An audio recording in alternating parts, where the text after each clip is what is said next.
Hello and welcome to I Want to Fight Araki, a JoJo's Bizarre Adventure close analysis podcast. I'm your host, Thomas, And I'm your other host, Emily. and today we will be discussing episodes 7, 8, and 9 of Phantom Blood, the finale Finally, of we are Phantom ending Blood. it. Yes, we are ending Phantom Blood. Thank God. This podcast is going to get a lot more interesting now. We are going to Suddenly, be so much more excited to talk about these episodes, but we're we going to got be to more go in with. excited. There'll just be more to talk about, I think. I think so too. But anyway, we do have some stuff to talk about with regards to Phantom Blood and the ending of Phantom Blood. I have So, words. with all that said, let's get into the summary of episodes 7, 8, and 9. So, real quick, I just want to amend something I said in the last summary. Is that I said that Poco hits a lever that frees JoJo. That's not actually what happens. The lever he hits led Zeppeli and Speedwagon into the arena. JoJo is still attached to the chain. And that's important because Thomas, you screwed up, goddamn. I screwed up a little bit in the first episode of this podcast as well, but it's much less noticeable. I didn't actually notice it until you pointed it out. All right, so episode 7 begins with a flashback to Zeppeli's time as a pupil of Tom Petty and his conviction about the fact that he will die using Hamon. Back in the present, Zeppeli engages Tarkus. Both he and JoJo fight hard against Tarkus, but Tarkus gains the upper hand using his incredible speed and is able to tie Zeppeli up in chains, eventually cutting him in half. Zeppeli, with the last of his strength, bestows his remaining Hamon onto JoJo, greatly increasing his strength and abilities. JoJo is able to free himself from his collar and kill Tarkus thanks to this upgrade. As Zeppeli dies, he reflects on his life, how he found a new family and life with Speedwagon and JoJo, and how he doesn't regret leaving his other family in Italy to follow his path towards Hamon, as it also allowed him to fulfill his destiny. JoJo, Speedwagon, and Poco hold a funeral for Zeppeli, burning his body, and Speedwagon donning Zeppeli's hat as a form of remembrance. As the trio approach Dio, they are attacked by a vampire, which JoJo quickly disposes of, and a man named Dyer. Dyer stops the attack once he sees JoJo's skills, and he explains that he is an old friend of Zeppeli, and he is accompanied by two others, Straitzo, another classmate of Zeppeli's, and Tom Petty himself. Straitzo reveals that Zeppeli had sent them a letter asking for their assistance and that they've only just arrived. While Dyer, Straitzo, and Tom Petty are saddened to hear of Zeppeli's passing, they agree to team up with JoJo and crew. The team take a moment to look around town, however, at the behest of Poco, who is looking for his sister. Poco's father informs his son that his sister is actually out looking for him, and the group deduces that she has been captured by Dio. Just as Dio is about to kill Poco's sister in his castle, the team are able to intervene and stop her assailant, a vampire with snakes all over his body named Doobie. JoJo once again kills the vampire with ease, saving Poco's sister. As the group climbs the castle, they eventually come face to face with Dio himself. Dyer attempts to face Dio first, but his body is instantly frozen, leaving only his head. Right before Dio and JoJo begin to fight, Dyer is able to shoot a Hamon-infused rose into Dio's eye, sending him into a rage and sicking his zombie army on Straitzo, Tom Petty, and Speedwagon. JoJo uses Bruford's sword to cut Dio in half, but Dio is able to heal quicker than the damage can be dealt. The two continue to fight, and as Dio leaps into the air in an attempt to finish JoJo, JoJo gets the idea to light a Hamon-charged fist on fire to protect him from Dio's ice powers. The plan succeeds, and Dio is thrown from the building as his body begins to disintegrate. The group takes care of Dio's remaining army, which are chalked up as mysterious disappearances, and Speedwagon destroys the mask so Zeppeli may finally rest in peace. Episode 9 begins, however, with the revelation that Dio was able to decapitate himself before the Hamon spread to his brain and his head is rescued by the apothecary Wang Chen. Sometime later, JoJo and Arena are wed, and their friends see them off as they begin their honeymoon heading to the Americas. One night at dinner, JoJo notices Wang Chen and pursues him to the boiler room, secretly followed by Arena. This leads JoJo not only to Chen, but Dio bodiless, but still with a head. Dio explains that he no longer hates JoJo and in fact respects him for beating him in battle. Because of this fact, Dio seeks to make JoJo's body his own, and he uses his eye laser beams in an attempt to kill JoJo painlessly. Fortunately, he misses, but instead hits JoJo's throat, limiting his ability to generate Hamon. Meanwhile, vampires run amok on the ship and begin attacking various passengers, including a woman who falls through the ceiling of the boiler room carrying her child. Wang Chen attacks Jojo, but Jojo, with his remaining Hamon, punches Wang Chen's head clean off and sends his body into the workings of the ship. The ship begins to overheat and explode as the gears stall, and Dio makes one last gambit to take Jojo's body, but fails. Jojo tells Arena to escape and take the baby with her. Arena hides in Dio's coffin, which he used to sneak onto the ship, and Jojo forces Dio's head to stay put as the vessel explodes, leading to both of their deaths. Arena survives the explosion and is found later by sailors off the coast of a nearby island with the baby safe and sound with her. Arena reflects on the journey and that while Jojo may have died unknown to the world, she will ensure his legacy lives on as she is pregnant with his child and safe from Dio. End of Phantom Blood. But one more scene plays before the credits roll, showing a petrified man sealed in a temple in South America, indicating the direction for our next bizarre adventure. Ooh, wild. Spicy. Did you hear my phone ding in the middle of that? I did not. Oh, good. I'm glad it's not picking that up because it I have, I get notifications from my phone on my computer and it dinged on my computer. I was like, oh no, I hope it didn't just, I just needed to know. Well, now we're talking about it. So now everyone knows that your phone dinged. Well, I screwed up. I could have just tried to play it off all cool, but no. Whenever you said Dire and Straits, though, I always think of that one Dire Straits song, the only Dire Straits song that I like, where the chorus has got to install these microwave ovens, custom kitchen delivery. It's called Money for Nothing. It's the only Dire Straits song that I like because it's so silly. It's very on brand for you. All right. So what should we talk about regarding these episodes? Can we talk about how Zeppeli died for 10 minutes? Yeah, the man is cut in half, and he lives throughout the fight, and he's this is something that JoJo does in a later part, well, Araki or David Productions or whoever the heck was in charge of what was happening at the moment. They do it in a later part where it's yes, this character dies and they should be dead right now, but no, they're staying alive just for a little bit of exposition, and then they finally die 10 minutes later, even though they should have been dead. Yeah, part 3 is probably the worst with that. But yeah, I guess we could sort of talk about that in a... Not really. I just wanted to comment on that. We don't need to discuss it. No, but I do think there kind of is something in there. Is Zeppeli gets torn in half. He should be dead immediately. Hamon users, they be crazy though. Yeah, they really do be crazy. But I think there's something here about dedication to a cause. We've sort of touched on this a little bit. He's refusing to die.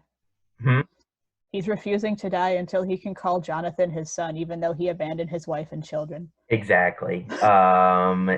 He's so dedicated to this destiny and things like that. I mean, when Tom Petty tells him he's gonna die, he's that may be true, but at least I'll be fulfilled. If I can, slot myself into this destiny. And I mean, there are definitely consequences for Zeppeli, abandoning his wife and his child, as we'll learn in part 2. But I think it's kind of interesting. We talked a lot about how Destiny and JoJo can't really be avoided last episode, but Zeppeli is sort of, he knows it can't be avoided, and as a result, that is how he is going to get meaning out of life, is grabbing on to this destiny, trying to make it his own, and even above his family, even above his life, he's just so dedicated to this. And I mean, I think we see that. No, go ahead. As I just said, mad respect. Yeah, mad respect to my boy Will Zeppeli. What a legend. But I think we see that in almost every character of Phantom Blood.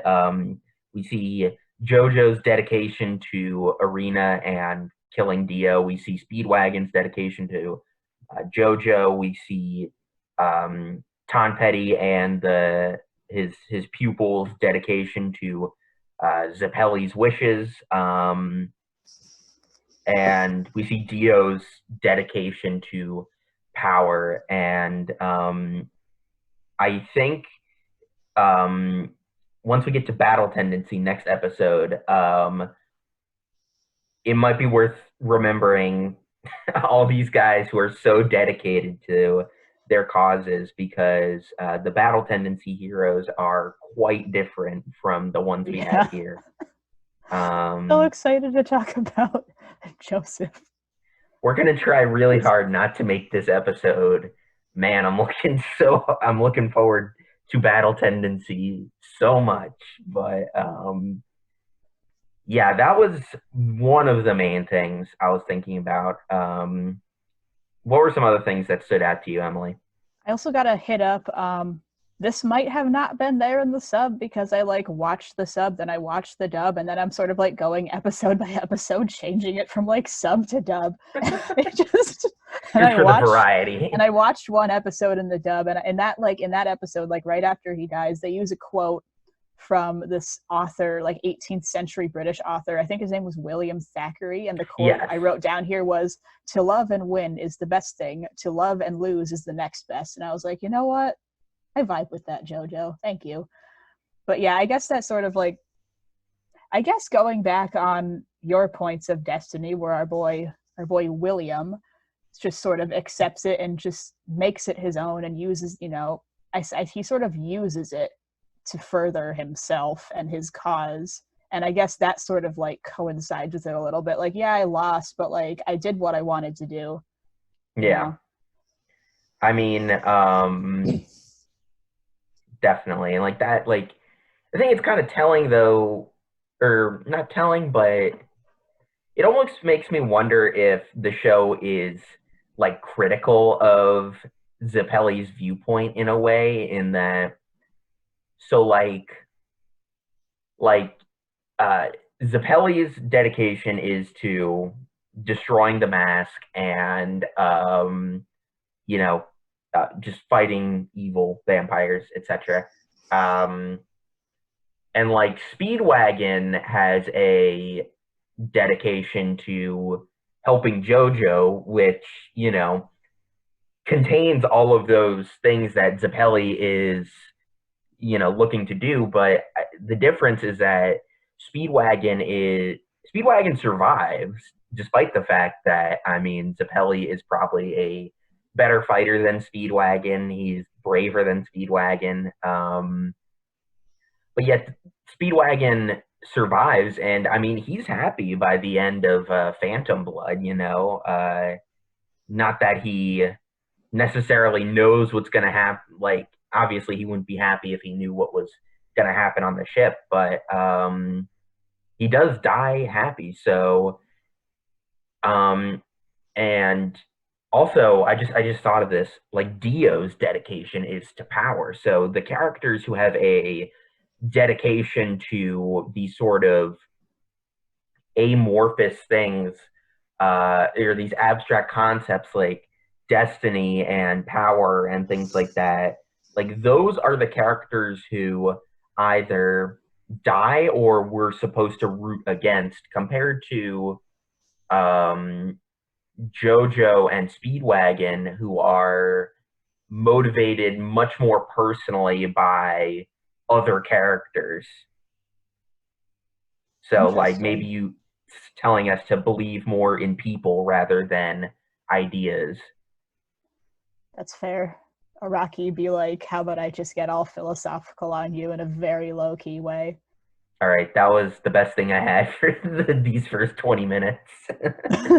Okay. I have like a bunch of random notes. I yet again have one page of notes. After this, we get, I just want to mention Dio pulling the ultimate dick move, where he was like, yes, I won't harm your baby. Yeah. And then he's like, as long as you give yourself over to me and become like one of my vampire servants. And she's like, okay, as long as you won't harm my baby. He's like, okay. So he turns her into a vampire. And then she's like, because she's a vampire, kills her own baby. And then Dio's like, see, I didn't kill him. I didn't do anything. But it could, I'm going to argue with Dio's logic here. He said, I or none of my servants will harm your baby. And technically, after she was turned, became one of his servants and did harm. So, like, sir. Yeah, He Dio's thought he was bastard. all like, haha, I'm clever, but he's actually not. I think it's even like in that fight that he has with JoJo, the one before the ship, where he says something like, he's like, oh, I'm not gonna take any pleasure in fighting you, JoJo. Like you're cool, you're a strong guy. I wish you got killed by my servants, so I wouldn't, take any, I wouldn't have to do this. But like that's a lie too, because like, he's smiling and he's calling him useless, and he takes a profound gleeful joy in like Jojo like cuts him in half with the sword, and he just takes like a very profound gleeful joy with Jojo.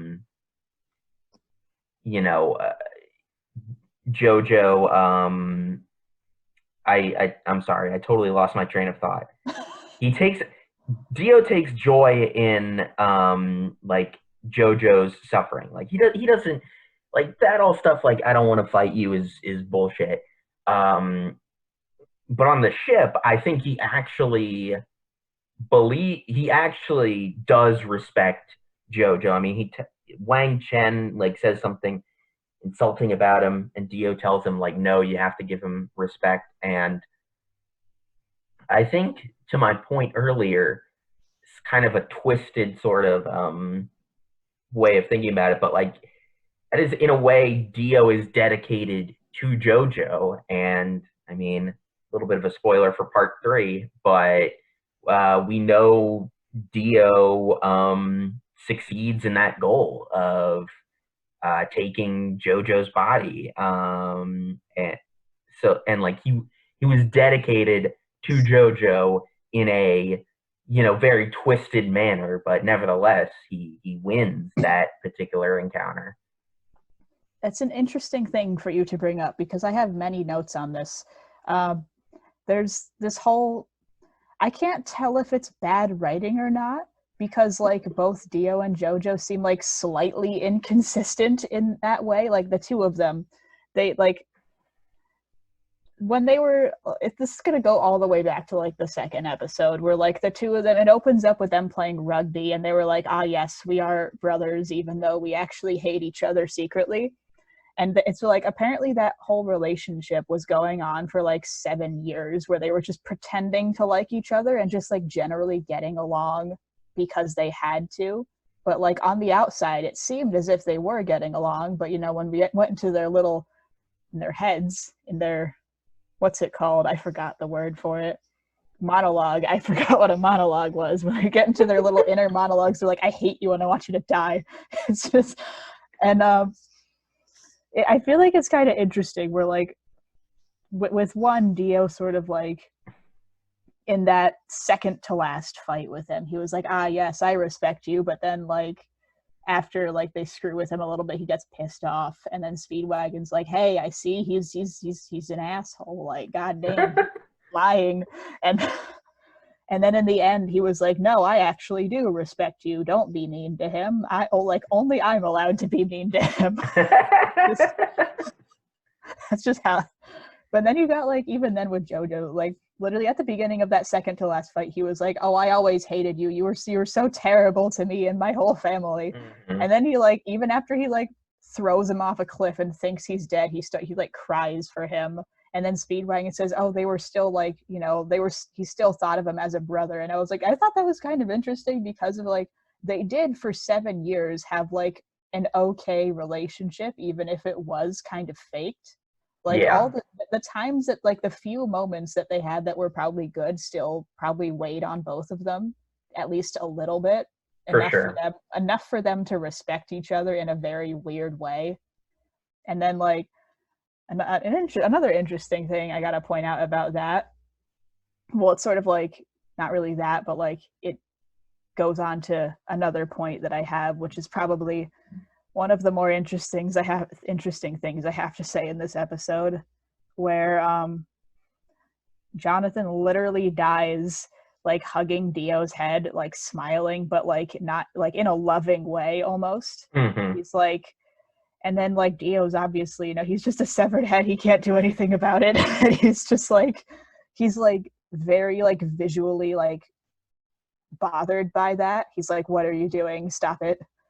And then Yeah, it's like a weird like kill him with kindness kind of ending where it's almost like Dio didn't get the death of like it seemed as if he wanted to kill Jonathan and have it be like, oh yes, he's upset that he's dead, but for him to die like that, I feel like that was like a big like, yes, he did win against him technically, but he really like didn't win against him entirely because he didn't win in the way that he wanted to, I think. right. Because he didn't die. Once back to that quote where it was like to die like, well, I gotta go back to it. To Where love and win yeah. is the best. To love and lose is the second best. Was So it it? was like, so yeah, that's it. So Jonathan got the second best still. Like Hmm. he lost, but he still like he was like in the end he was like, I love my wife. I even love my bastard brother, who I also kind of hate a little bit, but I'm going to show him love anyways. So it's like he didn't, if you think about it, he didn't really lose and Dio didn't entirely win. It was like this weird, like even though one of them died and the other one survived, it was like an emotional stalemate. Yes. That's a really good way of putting it. I think, especially, because like that is the Jojo doesn't die in the explosion. He dies like from his wounds from the eyeball lasers. Um, but like, and so it is like the moment of, maybe not like maybe love. No, I guess I'll call it that. Like he dies in the moment of love for his wife and for his brother rather than Anger. anger. And so I mean that is sort of I maybe want to transition from this to the other major topic that I wanted to talk about, which was legacy. Is that Jojo, he dies, but he dies happy and loving, and we know. I mean, that's the whole premise of this anime is that this anime and manga that JoJo has a legacy of children and grandchildren and weird family tree stuff with Giorno and You ever just have three biological parents? yeah yeah Two of um them are like stepbrothers, no, like adopted brothers. And then one of them is just this random woman. um but that is Arena says Jojo dies unknown to the world despite the fact that he saved it. But Jojo gets a legacy compared to Dio, who was stopped for the time being. But I mean, I guess you could maybe argue that Giorno is Dio's legacy, but even then, I mean, Actually, Giorno doesn't really subscribe to the same sort of morality that Dio does. I mean, I'm pretty sure Giorno would not like his father at all. not to mention Giorno never knew anything about him whatsoever. It's there's this whole thing where it's like, yes, like Jonathan may have died and he may have like not known any like of his descendants, but Arena was there and Speedwagon was there to tell everyone about it. So I guess it shows like, even though, Dio lived and Jonathan died, except Jonathan was a good dude, and like people actually like were proud to be like, they never like showed it, but I can assume that people were at least like proud to be related to him because he was like a good dude. But like with Dio, like, Giorno never knew him, never is going to know him, is never going to learn anything about him. He doesn't know who he is, and he just continues on like without that knowledge. So he didn't really leave a legacy, because like even though like like Giorno exists because he's a bastard man, That's a good way of putting it. He doesn't know him. He he's not even his real dad, because he didn't actually raise him. Giorno is much more of a Joestar than he is a Brando, but we'll save the rest of that discussion for Golden Wind. Like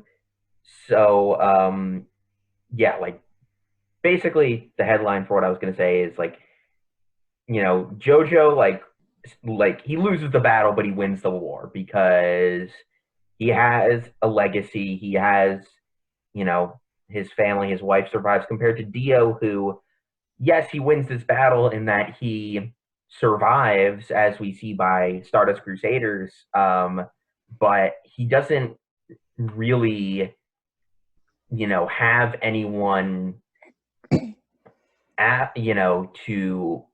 who like is the same as him or continues on after him. I guess, it's not animated yet, but I guess Stone Ocean, with the villain of that story. Ocean Man, take me by the hand to the land. That could be an argument, but even then, I would say that's a pretty, that's not legacy in the way that JoJo attains his legacy. So, can we petition David Productions to make Ocean Man the ending theme of Stone Ocean? I would love that. I saw this like one post on the internet that said like, if they make like Ocean Man the ending of Stone Ocean, that's where I got the idea from. That like I will literally lose my shit. You will have to restrain me. I will just laugh so hard that I'll just like die. That is one. I mean, we haven't really talked about it, but I guess that we're at the end of the series. We could sort of talk briefly about the ending theme or the ending credits bit. I don't know if we need to. Roundabout. Yeah, Roundabout's such a good song. It's a jam. And it shows like the creation of the Stone Mask. Or I guess more the activation of the Stone Mask. But... Which is interesting because I feel like definitely when like I haven't even read the manga, but I get the vibe that when Araki was writing the manga, he did not plan out the story to go as it went. I totally believe that he did not plan it out. Yeah, he has been making it up as he goes along. Yeah, and that's not a bad way to go about it. Like for someone who made it up as he went along, he did it mostly pretty smoothly. There's like a few things left out here and there, but like, they're all very like small things. And it's just like, generally it's like, for someone who made it up as they went along, it's pretty solid. Yeah, I would definitely say so. You want to talk at all about the Ton Petty and his crew? Because these are probably Straitso, much less so. Comes back. Like we could talk about Straitso a little bit in the next episode. Yes. But maybe not now, because he literally doesn't do anything, and Dyer does even less. He literally doesn't. He does one thing. He does one meme. Like surprisingly enough, he's only there for like 2 seconds, but he does a meme. These are probably the most insignificant characters in the whole series. I mean, Ton Petty's like, he's forgettable, but like you remember him because he's like, yes, he taught Zeppeli all the Hamon. But like the other two, they're just like, our boys Dire Straits. They just did not do anything. Hey, musical reference. Well, with Dyer their master did musical reference. Straitso at least comes back for a hot sec. He's actually kind of important because he like raises Lisa. Mm-hmm. Yeah. We're definitely going to be seeing more some of important things, but like not that much important things. Yeah. But like poor Dyer, he didn't get anything. He's not special. He gets the rose in Dio's eye, and that's his contribution. He gets a meme. Yes. You fell for it, fool. That's such a. I kind of that moment is kind of funny where he's like, "Ha, you fell for it," and then Dio immediately like freezes his body and kills him. It's like, nope. Thunder cross split attack. I love all like the names for the attacks in like part 1 make me very sad. Yeah, they're all pretty goofy. And then like in part 2, they don't like name their attacks; they just sort of do things. And then in part 3, you got stands. So like, you got they don't Star name Finger attacks except for the what is it? The legendary Joestar technique. The secret Joestar technique. The secret Joestar technique. Yeah. Or something along the lines of that. But yeah. It kind of makes me wonder why they're there. Also, I haven't read the manga either, but we should just call this show, instead of I Want to Fight Araki, it's I Want to Fight David Productions. But like David Productions just sort of like adapted it, so it's like mostly Araki's fault that we're making this. Right. We're blaming Araki. But like there are two other guys with very distinct designs hanging out with Tom Petty when he's seeing like JoJo off. Like, which just like makes me think like what? Who are these guys? Was one of them straight so? One of them is straight so, but one of them is also like this dude with like red hair, and he's got like a red paint on his eyes, and the other guy has like a green laurel. Wait, I think the first one sounded like someone who was in Speedweed's gang. I'm calling him Speedweed. Oh, that might be true. It might be one of Speedwagon's guys. Speedwagon and his boys. We don't see any of those guys after Speedwagon's introduction. Still probably hangs out with them. I mean, they did like rob people for several years together. Speedwagon's like, I'm done robbing. F is for friends who do stuff together. U is for you and me. Or F is for fire that burns down the whole town. U is for uranium bombs. And is for no survivors. Surprisingly, all those things will happen at some point in this series. Uranium bombs. Uranium bombs and burning a town down. It's like both things that will definitely happen over the course of these summaries. Yep. Yeah. Do we also talk about the cat man or like the dog person? Where like, why was there a human face on a dog, or like cats? Like, Dio, what are you doing? And you're like, what are you doing in your free time? Yeah, I think it sort of, I guess it just reinforces this idea of like Dio thinks of himself as a god or some kind of higher science being. Like he can just like fuck with life, make like Frankenstein monsters, birds with cat heads, cats with human heads. Araki in part 1 really do be like, I like gothic literature though. Kind of true, actually.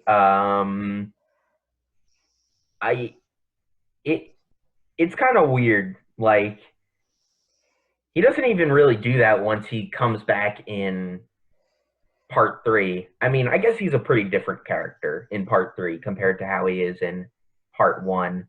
But I mean, you become a different person when you just sort of like vibe at the bottom of the ocean for 100 years. I mean, it gives you a lot to think about. I bet it does. That's true. He became more of an asshole. That's about it. He definitely did. More of an asshole, but like he's more conniving in part 3 compared to part 1. He's still pretty unhinged, though. Yes, he is pretty unhinged, but I don't know. He seems more. He's like, yes, I am the mature Dio, and then like when he gets his special powers from like drinking like Joestar blood, he like starts scratching his face and like that's like pretty scratching wacky. His skin off, and then like watching it regenerate and just like, ooh, this is cool. Like, okay. Yeah. I probably would not do that if I learned that I could regenerate, because it would still probably hurt. So, Dio's a masochist confirmed. I mean, I think we already kind of knew that, Yeah. considering he was willing to use the stone mask in the first place.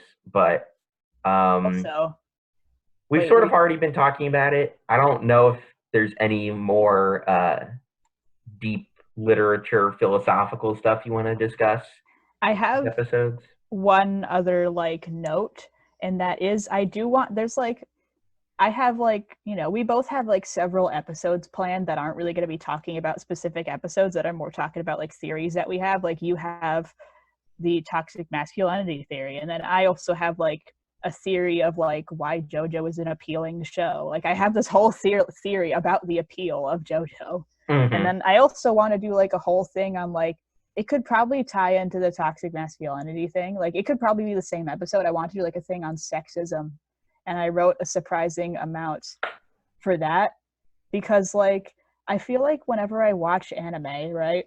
I've watched a lot of anime. I'm a giant weeb. I every once in a while come across a little bit of sexism TM. And sometimes it bothers me because like, sometimes it's just outright and it's like never fixed and it's just like there. And then other times like it is fixed because like the show ends up being about a strong female character who's like, yes, I can do things Mm-hmm. ass. And so I wanted to so when I'm like throughout watching JoJo, I noticed that like obviously like Araki doesn't know how to write female characters, which like that's fine. I mean, he's obviously a closeted homosexual, so like Yeah, it's obvious.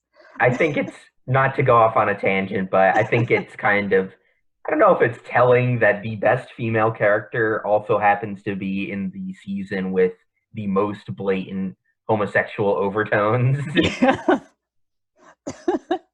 But yeah, because like there's that whole thing where it's like, yes, if you're like gay or if you're lesbian, you don't really like need, not really, but like the opposite sex for anything, because you just sort of like, yes, I only like girls and I am a girl, or yes, I'm a dude, I only like dudes, so I don't need like girls. And that's like that's the vibe that JoJo gives off. It's Hmm. not like whenever I witness like it doesn't have the vibe of like the person telling the story is a man who like literally believes that women are lesser, but it more has the vibe of like a gay man who just doesn't know how women work Yeah, and he's just, doesn't like feel the need to have them in his life. Like it's not like overtly like terribly sexist. It's like it's there, but it doesn't like that's the reason why I don't think it bothered me as much as like some other shows that it's, I've seen. it's indifferent.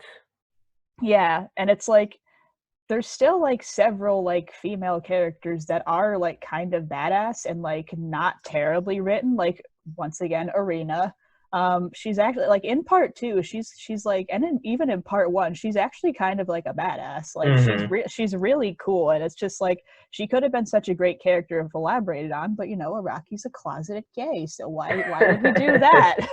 And then you got like Trish in part five, who actually he's like Araki's like, yes, I will make her do like approximately two things that are cool, but they're still like cool things. And then you got like, you know, I will like say, you got Poco's sister who is like Dio like kidnaps her and she's like she literally just slaps him. She's like, get away from me. Because she like, she's not afraid of like she's kind of afraid of him, but she's shown to be pretty brave.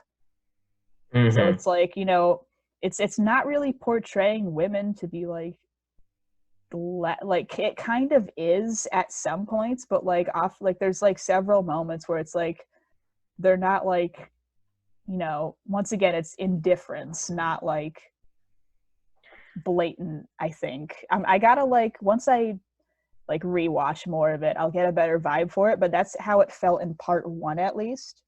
I definitely agree that's how it feels in part one. Part It two, changes. part two is a bit weird because of, Lisa yeah, deserved Lisa better. Lisa is the most, It depends on the part. Part one is like just indifference, and poor Lisa deserves so much better. yeah. We're gonna have, as much as we love part two, I think we're gonna be very critical of the Lisa shortcomings. I feel like there's like, once again, I feel like the two least sexist parts are actually part 1 and part 5. And then Definitely. like 2 is the worst. And then like 4 is because you Yeah, got like 4 is okay. there's like a slight blip on the scale. There's just like a very slight one, but you do have like Josuke's mom is like pretty cool, Yeah. but she doesn't do much. And then you got like Yukako being like terrifying, but like also like stereotypically crazy. So it's like okay. It could be much better, By the but it way, could be a lot worse. I need to send you this video I found the other day where it's all the JoJo OPs, but it's just the female characters. Oh And my favorite no! one is the second part 3 opening where it starts with the clock ticking and then it immediately cuts to the end where it says Oh my JoJo's god! Bizarre Adventure. Wait, which one was it? The second part 3 opening.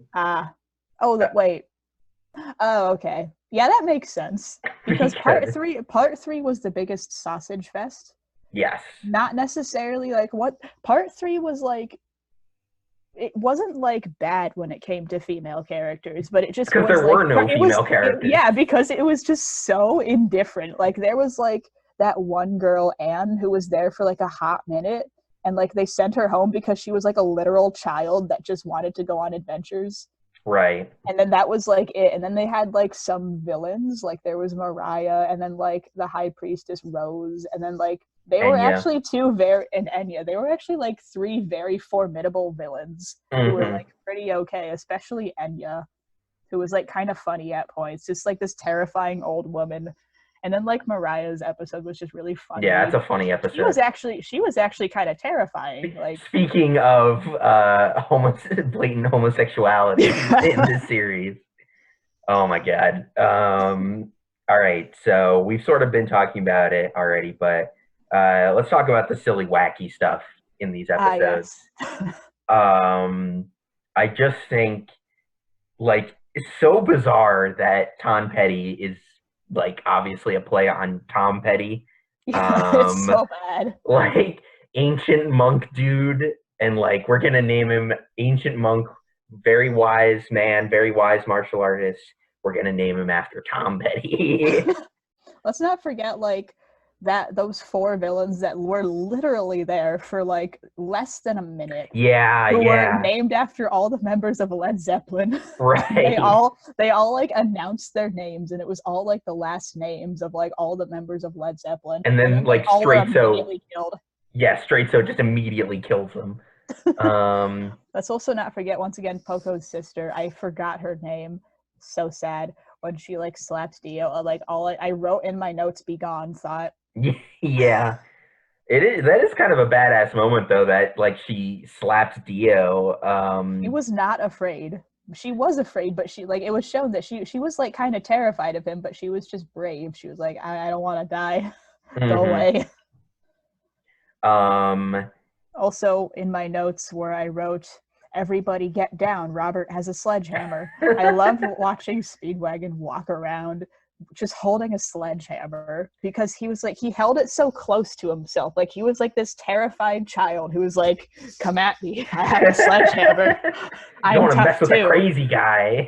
And he doesn't do anything. He just sort of holds it, like looking very, very unintimidating. Like he does not look scary at all. He looks scared. It's a funny sight to behold. It's like, oh, this might be useful for destroying some stone masks. And nothing else, like fighting these zombies. I have one interesting thing about that. So the person to like, I'm not sure if it happened. I forgot which episode it was in, where there was at the very end of part 1 or at the very beginning of part 2, where it shows Speedwagon destroying the mask with a sledgehammer. That's in part 1. I found that very interesting, how it was not Jonathan to do that. But instead it was back to like the first episode where we were talking about things where like, Speedwagon is sort of like the opposite side of the coin for Dio, where they're like, they both grew up in bad circumstances, yet only one of them ended up an asshole. Like Speedwagon was like, yes, he's not a victim of circumstance, because I was too, except I'm not a terrible person.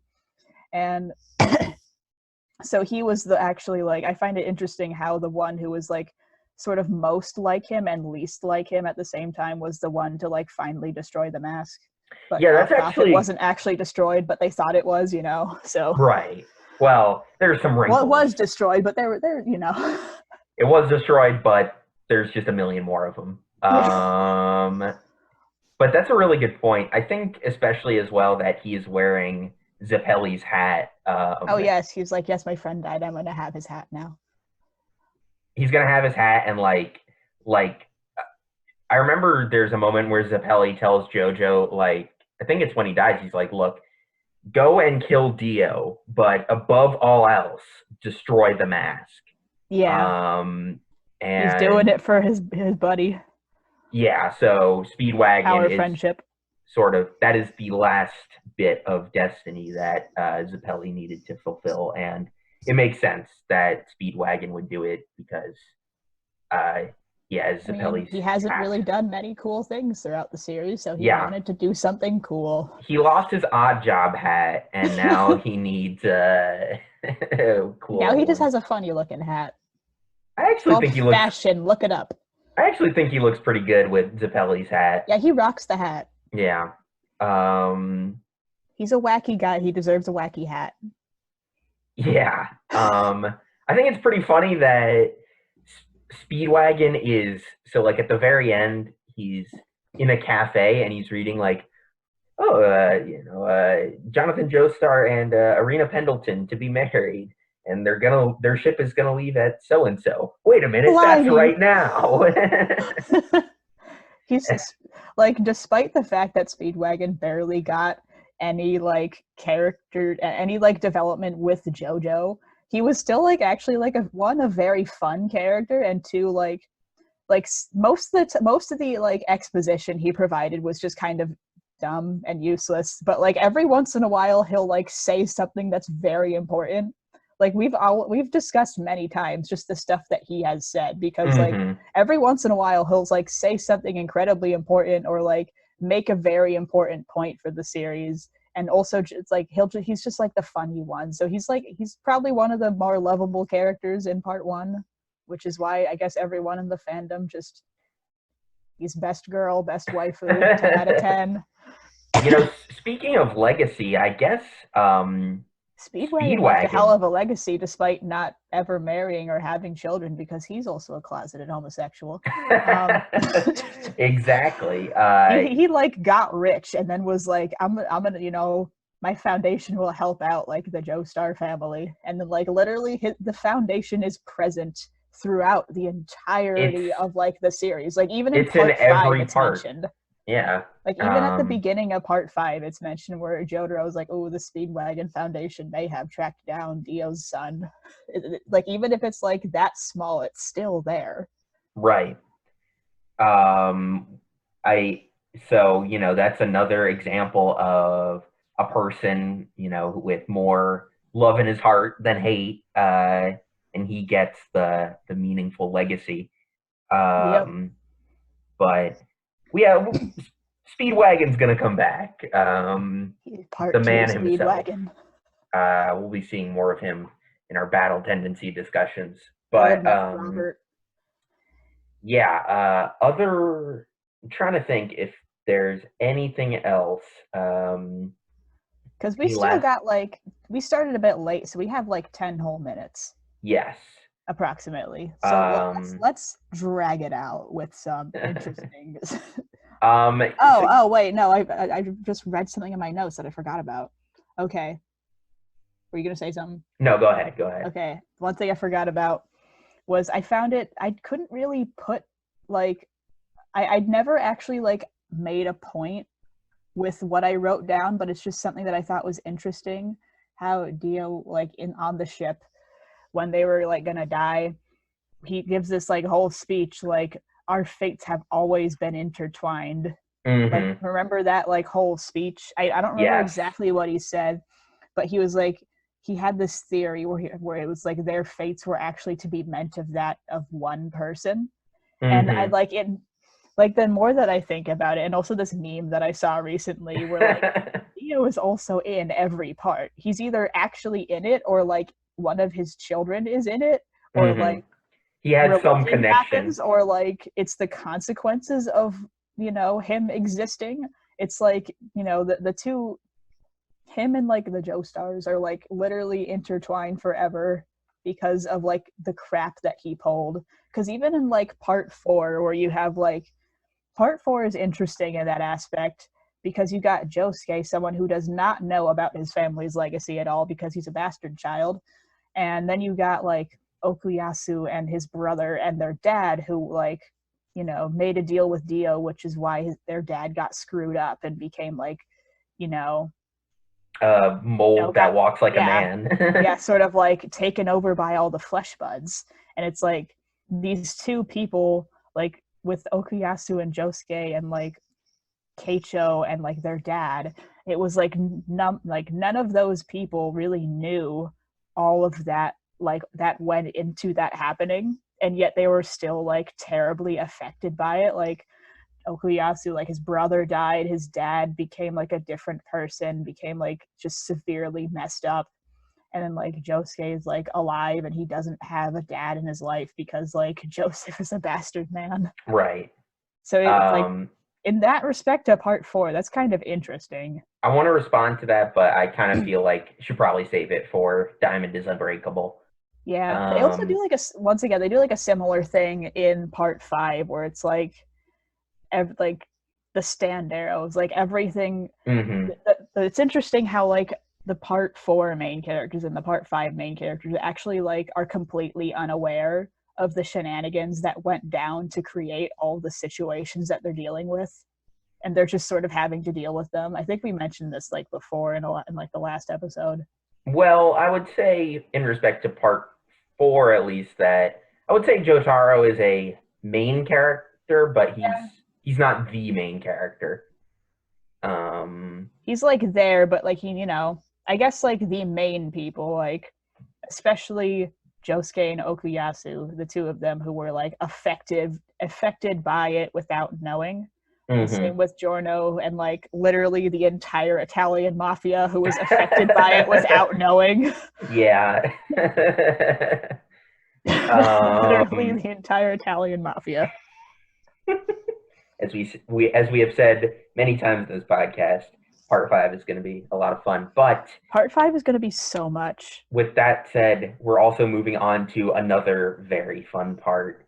Oh yes, part 2. Part 2, yes. So stars probably.